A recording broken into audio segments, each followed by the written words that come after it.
Record profits for the owners of British Gas as energy bills for customers soar. Centrica's operating profits tripled to more than £3 billion last year. It's renewed calls to hit energy firms with windfall taxes. But could consumers soon be benefiting from lower bills in the months ahead? We'll have the advice. Also this lunchtime. Under fire, Lancashire Police for revealing sensitive information about missing mum Nicola Bulley. The warnings over health claims made about baby formula milk, and remembering a fashion icon, a memorial service for the late Dame Vivienne Westwood. She did her own thing throughout her whole life, and that's what I loved about her. You know, she was really a true spirit.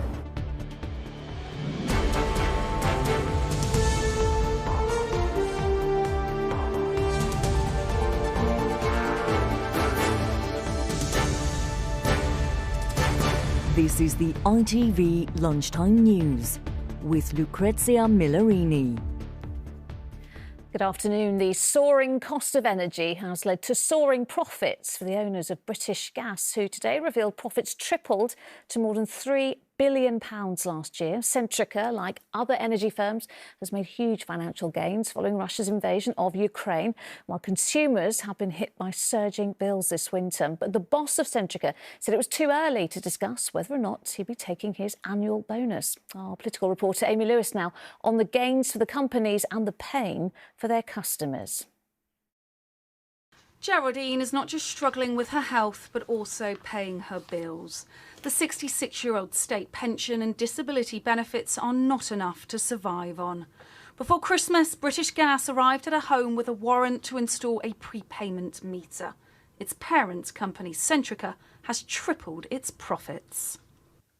It's pretty shocking and obscene that they're making that amount of profit. This is a large chunk of their profits will be on the backs of the vulnerable.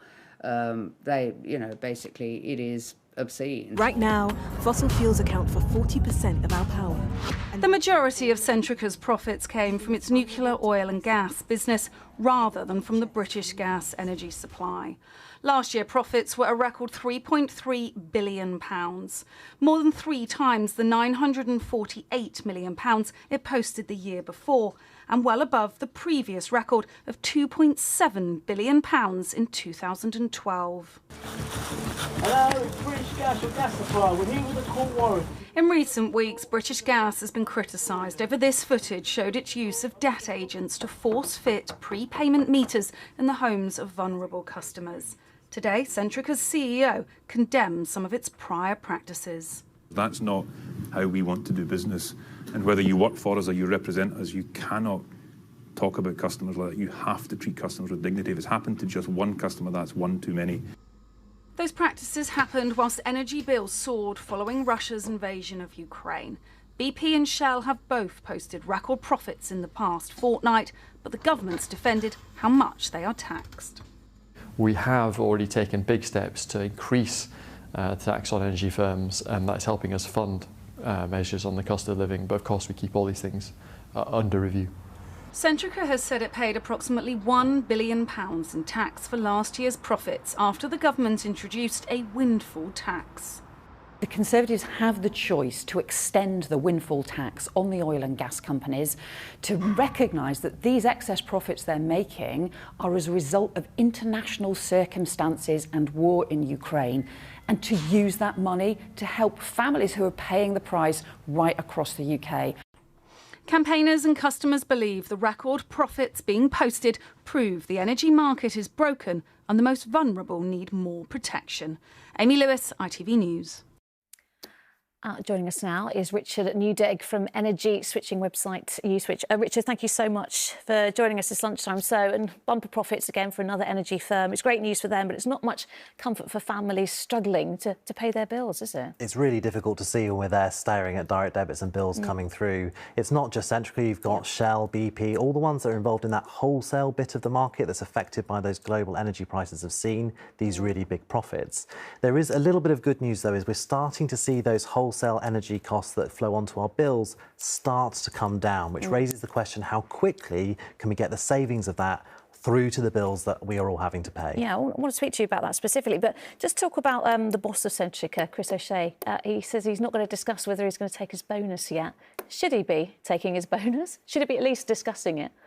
Look, I mean, there's all sorts of controversies that come with these profits that you see on the levels of bonuses, what taxation should be on these companies. But, like, I can understand anyone, all of us are facing really high energy bills, higher than they've ever been. It is really difficult to see news like this. What we need to do is say, practically speaking, park the bonuses, whatever, how do we get bills lower as soon as humanly possible? That's what matters the most. All right, away from the politics of all, practically speaking then, people watching now, some good news, you say, the fall of wholesale prices. How is that going to translate to monthly bills that people are seeing later on this year? And what can they do? Should they start switching again? Yeah, so at the moment it's still not possible to switch around, but hopefully that will start to come back. And then we'll see what happens with the government's guarantee in April. That might rise first. But then when we get towards summer, we should really see the Ofgem price cap coming down. Now, part of the problem is what Ofgem has done is it's frozen switching. It's frozen the ability to get decent fixed deals at the moment through interventions that it's made to protect suppliers. There is a huge question now, can we get that stuff out of the way sooner and get the benefit of these wholesale falls in customers' hands now by getting energy suppliers to offer, again, good priced fixed deals? And when you say benefits, how much could we be looking at in terms of reduction in bills for the average household? So we should start to see this year that we get below the current average consumption, £2,500. We should start to be able to beat that number. But it could be possible to beat that number even more if Ofgem takes away some of these extra protections that it's got in. Well, they've got at the moment sort of fines between suppliers if someone switches away, that the new supplier has to pay the old one. And they're multiple hundreds of pounds. So when deals come back, that will be on the bill. Let's try and get that off the bill and get the bills as cheap as possible, as soon as possible. That's what people really need right now. It certainly is. Richard Newday, thank you so much for joining us. Thank you.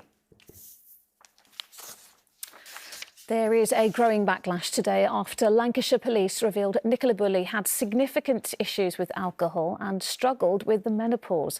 The Shadow Home Secretary, Yvette Cooper, said that the actions of the force were very unusual and that she'd be raising the matter with them. Charlie Frost has our report. For Nicola Bulley's friends and family, it's been a desperate 3 weeks since she went missing. Now, still no sign of the mum of two, but a decision by Lancashire Police to divulge details about her private life. I think this is really unusual that they have provided this information, and I think there are questions for Lancashire Police about why they've done this, but the most important thing at the moment is supporting Lancashire Police in their investigation.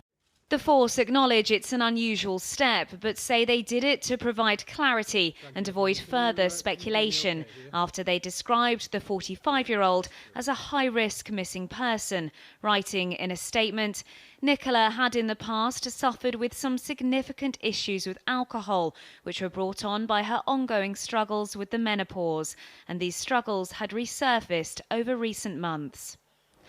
But while this may clarify why she was high risk, some say it's not clear how this information helps find Nicola. With Conservative MP Alicia Kearns tweeting, I struggle to ascertain how this will assist police in their search and investigations.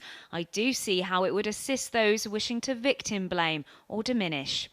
I just believe that it's wholly irresponsible, it's out of context. I don't see how that helps the public in the search for this lady who, clearly is vulnerable. Since Nicola vanished on the 27th of January whilst walking her dog beside the River Wyre, the investigation has attracted huge public interest, with officers saying their efforts to find Nicola have been hampered by social media theories and misinformation.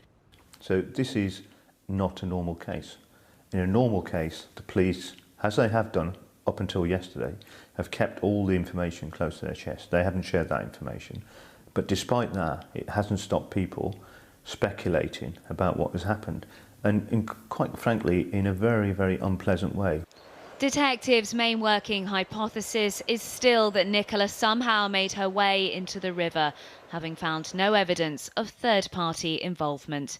Charlie Frost, ITV News. Lots to discuss there. Joining us now is former Met Chief Superintendent Parm Sandhu. Thanks so much for talking to us this lunchtime. What do you make of this decision then by Lancashire Police to make public this highly sensitive information about Nicola Bulley and the timing of it as well? I'm very surprised they shared this information with the public, and I cannot see any reason why they would do that, especially as I found out this morning that they didn't actually share this information with the underwater search team that were brought in. So they weren't told that there were these vulnerabilities, but the public have been on day 20. So nearly 3 weeks later. How does that aid the investigation? It doesn't. And having sat and thought about what the reason behind it could be, the only thing that I can think of is that they are about to announce a scaling back of this operation, and it's almost a step in the direction of saying, well, look, we're going to take the resources away, we're not going to carry on with the search, and this is one of the reasons why we're not going to do that. I mean, do you think, in a sense, it could be a PR strategy, if you like, distraction from the handling of the case, because there has been so much public interest, hasn't there? There has, and I think it's a terrible decision to have been made, because the family didn't release this information, the friends didn't release this information, and that was for a reason. They're trying to protect 2 little girls, and they're trying to protect their family. So when she's found, in whatever state she is, they're going to have to live with this for the future, forever. And I think that was the right decision to make, to protect the family. And I think that the decision made to release this very sensitive information, I mean, what has being menopausal got to do with anything on day 20? What has, alcohol or substance misuse on day 20? It's not going to help the investigation at all. In the defence of Lancashire Police, well, they pointed to this, they alluded to it certainly in the press conference yesterday, that there has been this unprecedented level of interest in the case. They point to the fact that there's so much speculation on social media, the rise of so-called TikTok detectives, for want of a better phrase.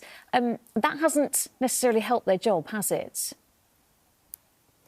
There's a fine line between having community help and having the distraction from the community. But most cases, in my experience, most cases are solved by working with the community. So police and public have to work together, because there will be a lot of information that will come from people, from dash cams, from Ring doorbells, from what people have seen. Now, so you've got to encourage the public to come forward and give that information over. But when you have got people who are just going down there to film themselves and to publicise their own channels, that's where the line has to be drawn. And those individuals are distracting the police officers who have been working flat out to find Nicola Bulley. But this is something that potentially forces are going to be coping a lot more with in the future. It is, and we tend to encourage armchair detectives, but only those that have got significant information that will help an investigation to call in, not those who are just speculating and making up theories. That doesn't help anybody. And because there has been so much interest in this case, that's why it stayed in the public media. Otherwise, I believe that the resources would have already been closed down. I think the search would have been called off. But it's because the family and the friends have been releasing interviews that it's kept the interest alive. OK, all right, Palm, Sandy, thank you very much for joining us this lunchtime. Thank you. The SNP's National Executive will meet later today to decide the timetable for a leadership race. The search is underway to find a new leader of the Scottish National Party and First Minister after Nicola Sturgeon announced her resignation yesterday. She confirmed she was stepping down after more than 8 years in the job. A boy and girl, both aged 15, have appeared in court via video link, charged with murdering 16-year-old Brianna Ghey. The schoolgirl was found with fatal stab wounds in a park in Cheshire on Saturday. Victoria Grimes is at Liverpool Crown Court. Victoria, talk us through what happened there today. Well, Lucrezia, the 2 teenagers both appeared via separate video links here at Liverpool Crown Court this morning in a hearing which lasted around half an hour.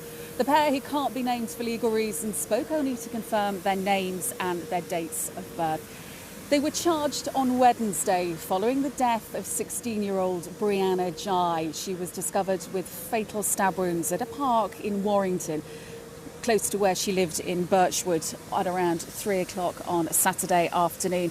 Now, in court today, the girl's parents and the boy's mother were all present, with both mothers looking visibly upset during the proceedings. Now, the teenagers have both been remanded into youth detention ahead of a plea hearing in May, and a trial date has been set for the 10th of July, and it's expected to last for around 3 weeks. Now, tributes have continued to pour in for Brianna, who was transgender, with her family describing her as fearless and one of a kind. Vigils have been held up and down the country. There was one here in Liverpool earlier in the week, a candlelit vigil in Manchester last night, and also one outside the Department for Education in London, where a minute's silence was observed in remembrance. All right, Victoria in Liverpool, thank you. Still to come, why some of the claimed health benefits of formula milk aren't backed by the evidence. And fashion's farewell to Dame Vivienne Westwood.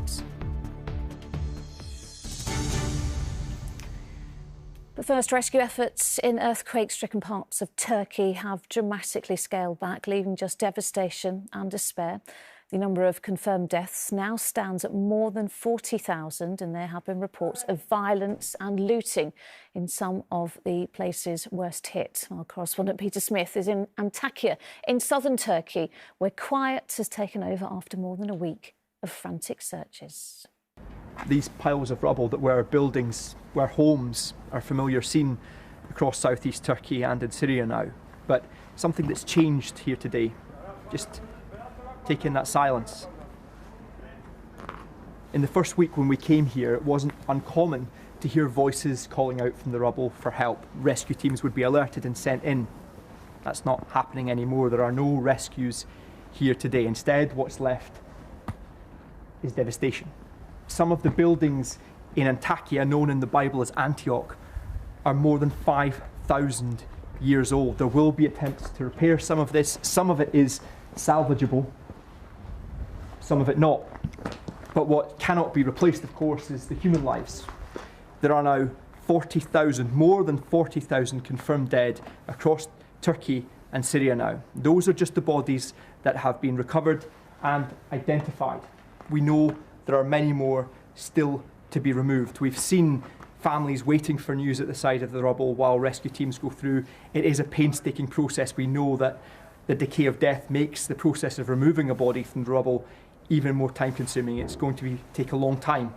But people here are starting to become impatient. We're seeing signs of that. That's also demonstrated by confirmed reports of looting, of aid convoys being attacked, such as the desperation now. And something else that's new here today is Syrian refugees, people who lost their homes in Syria and came here for refuge, have decided that they are now going back home. They would rather go to their war-torn country. Such is the hopelessness of this situation now. Peter Smith reporting from Turkey there.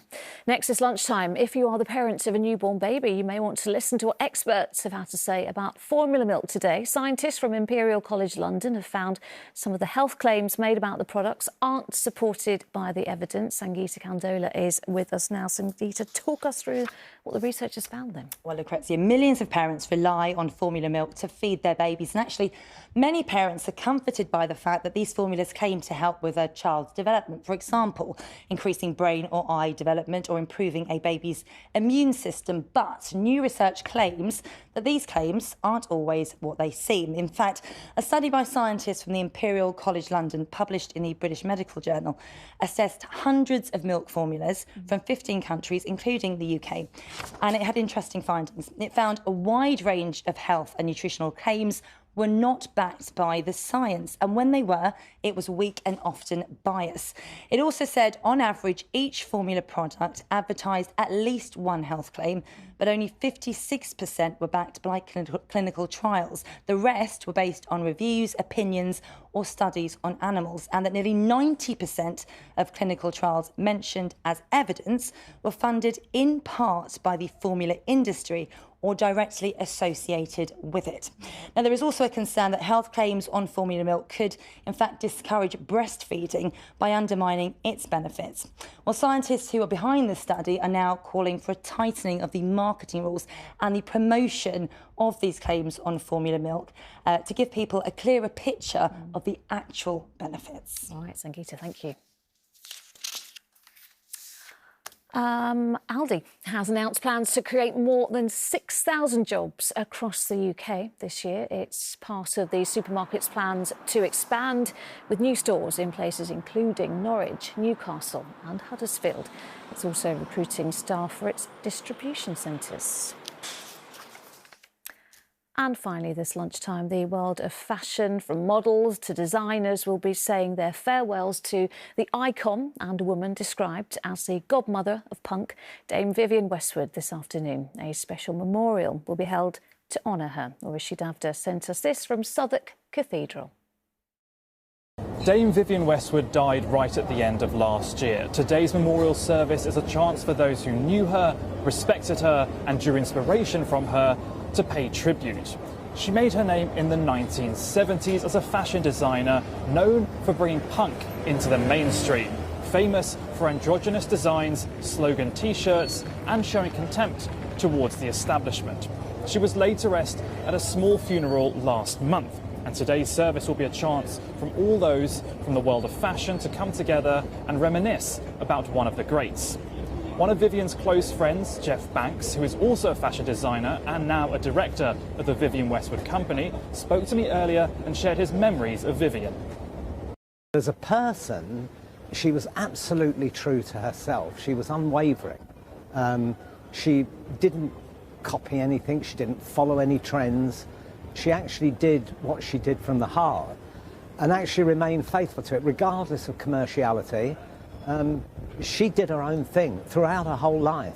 And that's what I loved about her. You know, she was really a true spirit. Well, the service is due to get underway at 2 o'clock this afternoon. Chrissy Hind, founding member of the Pretenders, and before that an employee of Vivienne's, is due to perform here at the Cathedral in South London. Vivienne Westwood was once a primary school teacher, but later she taught the world a lesson in fashion, determination and speaking up for what you believe in. Rashid Avda reporting there. And more on that memorial service on the ITV Evening News with Mary at 6:30. The news where you are follows the national weather, but from everyone here on the Lunchtime team, bye-bye.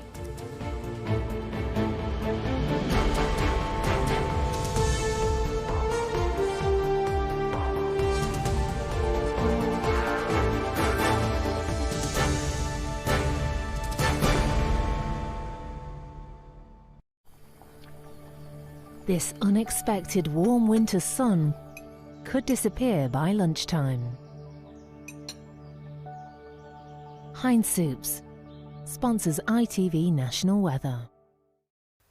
Good afternoon to you. Blustery winds and cloudy skies for the time being, staying mild with rain for some of us as we approach the end of the week. This is the earlier satellite and radar picture. A lot of cloud cover through the bulk of Britain and Northern Ireland.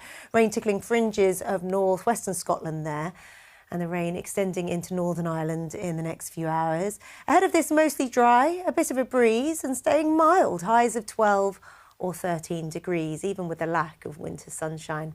Rain taking over parts of Northern Ireland, much of Scotland and parts of Northern England tonight. Steady, heavy rain for a time across Scotland, together with the winds whipping up as the night wears on. The strongest gusts likely across Northern Britain and Northern Ireland. Here, gales and damaging gusts near 80 miles an hour across Northern Scotland into the small hours. Further south, staying drier, staying breezy here. The mist and fog kept at bay, but murky low cloud giving very grey, if mild, conditions into a new day. Heinz Soups sponsors ITV National Weather.